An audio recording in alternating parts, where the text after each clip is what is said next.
Temanya hari ini tentang hirup rukun dan yang dijelaskan adalah tentang pupuh pucung. Pupuh pucung. Yuk kita nyanyikan bareng-bareng lagi.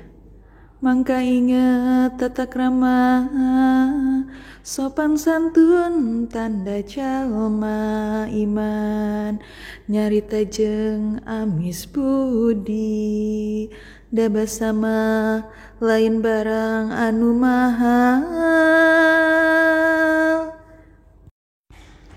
Tata krama basa Sunda.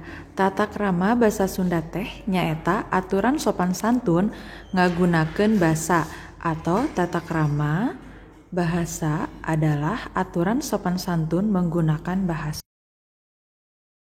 Anu dimaksud tata krama basa Sunda di dieu nyaeta ragam basa Sunda anu dipakena diluyukeun jeung kaayaan anu nyarita, anu diajak nyarita jeung anu dicaritakeunana. Pikeun silih hormat jeung silih ajenan. Sopan santun nyaeta hormat kanu leuwih kolot jeung nyarios ngagunakeun basa anu lemes. Adalah hormat ke orang yang lebih tua dengan berbicara menggunakan bahasa yang halus. Iman nyaeta kayakinan atawa kataatan ka Gusti Allah, adalah keyakinan atau ketaatan kepada Tuhan.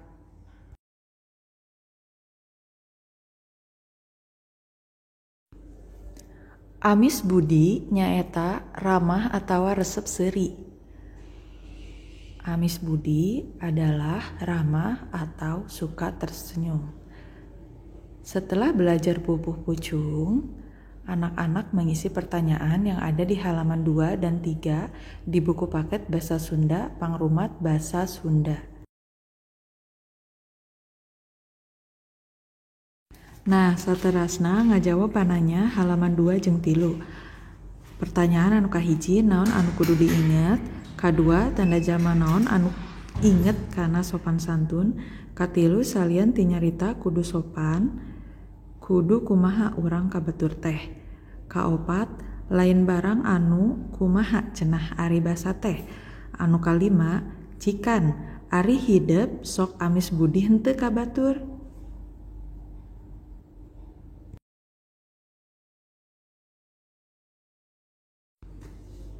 Nah, saterasna nyieun kalimah atau membuat kalimah di halaman 3.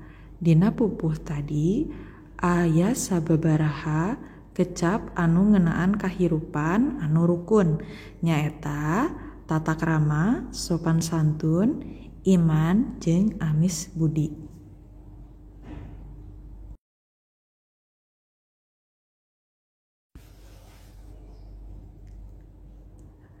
Pek larapkeun kana kalimah kecap-kecap di luhur.